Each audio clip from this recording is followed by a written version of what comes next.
Assalamualaikum warahmatullahi wabarakatuh. Alhamdulillah wa syukurillah wassalatu wassalamu ala rasulillah wa la hawla wa la quwwata illa billah amma ba'du. Alhamdulillah, pada kesempatan ini saya akan menjelaskan tentang lingkaran ya. Banyak sekali lingkaran dalam kehidupan kita, terutama dalam kehidupan sehari-hari. Di sini ada anak-anak yang sedang bermain sepeda. Nah, sepeda ini banyak menggunakan bentuknya ini lingkaran ya, salah satunya ini ban sepeda. Ini bentuknya lingkaran karena kita harus tahu seperti apa itu lingkaran. Sebelum kita mengenal lingkaran lebih jauh, kita harus pahami terlebih dahulu yaitu unsur lingkaran. Di sini ada 3 unsur lingkaran yang harus kalian pahami. Di sini ada titik P. P ini disebutnya titik pusat. Ada R itu jari-jari. Ada D. Nah, ada D ini diameter. Nah, jari-jari, panjang jari-jari dari sini A sampai P itu jari-jari. P sampai B itu juga jari-jari. B ke P jari-jari. A ke P jari-jari. Ini panjang jari-jari ya, dari A sampai P, dari B sampai P ya. Jadi setengahnya, setengah lingkaran itu jari-jari ya. Terus D ini diameter. Diameter itu garis tengah lingkaran dari A sampai dengan B ya. Jadi panjang dari titik A sampai titik B ini disebutnya diameter atau panjang garis tengah. Selanjutnya di sini ada beberapa unsur lingkaran, salah satunya tali busur. Tali busur adalah suatu ruas garis yang menghubungkan sembarang 2 buah titik pada lingkaran tersebut. Contoh pada gambar di samping ini, tali busurnya itu titik P sampai Q. Nah, di sini nih, P sampai Q, yang ini garis ini ya, P sampai Q, ini disebutnya tali busur. Ya, jadi ruas garis yang menghubungkan sembarang 2 titik pada lingkaran. Di sini juga bisa, di sini tarik ke sini, jadi tali busur. Di sini ke sini, jadi tali busur. Di sini tarik ke sini ke atas. Nah, itu juga sebutnya tali busur ya. Nah, ini sembarang ya, sembarangan aja titiknya tariknya, itu sebutnya tali busur. Kalau yang tengah ini bisa dinamakan diameter, bisa juga disebut tali busur karena dia menghubungkan titik yang satu ke titik yang satu lagi ya. Ini disebut tali busur.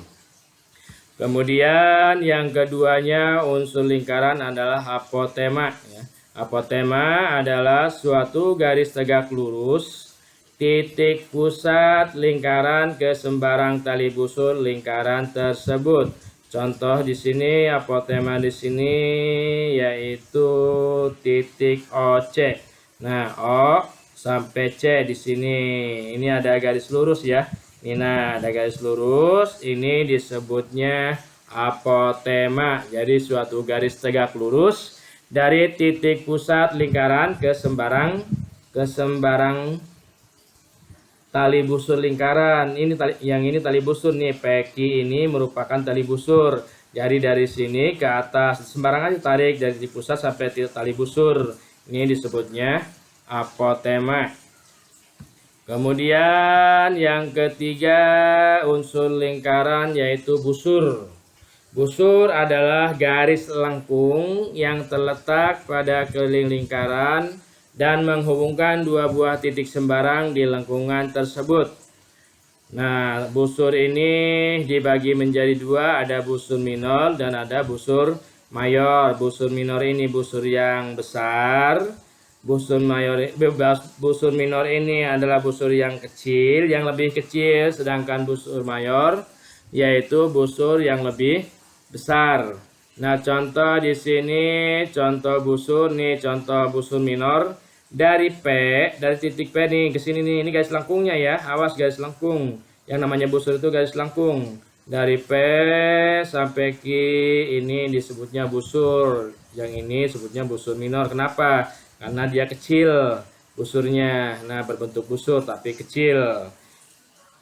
Terus yang dimaksud dengan busur mayor dari sini, dari titik P ke bawah nih yang melengkungnya. Nah, sampai Q ini sebutnya busur mayor, jadi busur yang lebih besar. Kemudian yang keempat, unsur lingkaran itu adalah tembereng. Tembereng adalah daerah pada lingkaran yang dibatasi oleh busur lingkaran dan tali busurnya. Di sini ada peki. Nah, peki tadi udah kita pelajari. Ini garis peki ini disebutnya tali busur. Tali busur. Nah, tembereng dibagi dua, ada tembereng minor, ada tembereng mayor. Tembereng minor ini tembereng yang lebih kecil, sedangkan tembereng mayor yaitu tembereng yang lebih besar. Contohnya di sini contoh tembereng titik P, dari P sini sampai X, di X ke Q. Nah, ini sebutnya tembereng minor, tembereng kecil. Ini hampir sama dengan busur ya, hampir sama dengan busur, cuma bedanya kalau busur dari titik P ke Q ini tidak ada titik lagi di sini ya. Kalau tembereng di sini dia ada titik lagi. P ke titik X, di X ke Q. Nah, ini namanya tembereng. Kalau busur di sini dia tidak ada titik lagi. Ini tembereng minor ya, tembereng kecil. Yang keduanya tembereng mayor, dari P ke titik Y, di Y ke titik Q. Ini disebutnya tembereng mayor. Kemudian unsur yang terakhir atau unsur lingkaran yang kelima, ini juring. Nah, juring adalah daerah lingkaran yang dibatasi oleh dua buah jari-jari dan sebuah busur yang diapit oleh kedua jari-jari lingkaran tersebut. Pada gambar di samping, titik OP dan OQ merupakan jari-jari. Titik QOP merupakan juring minor, sedangkan OPRQ merupakan juring mayor. Nah, lihat gambar, perhatikan gambar di sini. Jadi titik OP ini jari-jari ya.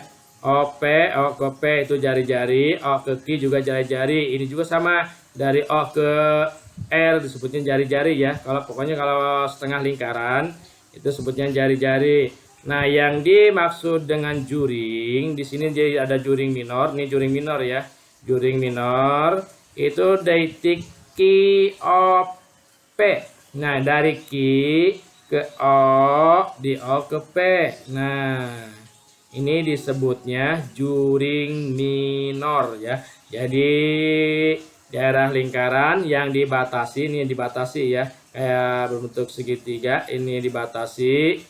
Ini dibatasi oleh dua jari-jari, yang diapit oleh dua jari-jari, ini disebutnya juring. Tapi ini juring minor karena dia ukurannya kecil. Yang keduanya adalah juring mayor. Nih juring mayor, juring yang besar dari O. Nah, dari O ya, dari O dulu. O ke P. Dari P terus ke R. Nah, ke sini ke L, dari L terus ke Q.